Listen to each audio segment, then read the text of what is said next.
В зону возможного подтопления могут попасть 92 населенных пункта в 18 районах Коми. Об этом рассказали на региональной комиссии по предупреждению и ликвидации чрезвычайных ситуаций.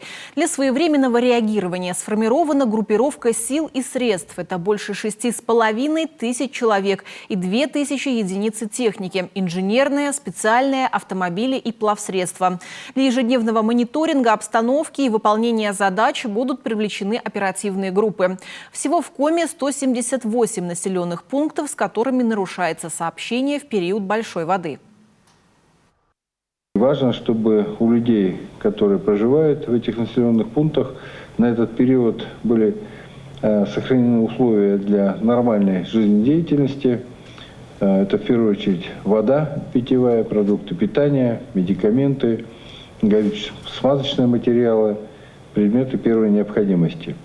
Такой минимальный необходимый запас должен быть создан и доступен каждому жителю в этих селах и населенных пунктах. Это задача руководителям органов местного самоуправления, и ее нужно выполнить, коллеги, безоговорочно. Владимир Уйба отметил, что в прошлом году началась работа по расчистке и углублению реки в селе Визинга Сысольского района.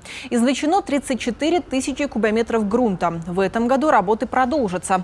Они позволят защитить от наводнения 120 человек. Также глава республики заострил внимание органов местного самоуправления на вопросы предотвращения и ликвидации лесных пожаров.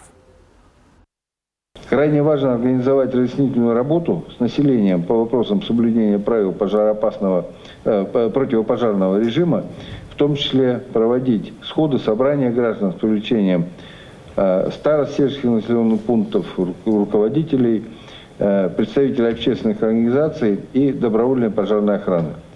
Уважаемые руководители, прошу в выполнению этих задач также держать на особом контроле, особенно, я повторяю, те населенные пункты, где есть угроза перекидывания огня в случае возникновения на населенный пункт.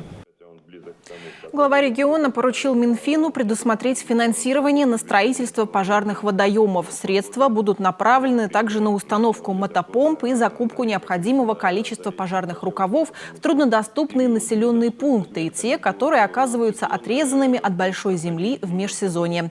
Пожароопасный сезон в Коми предварительно начнется 27 апреля.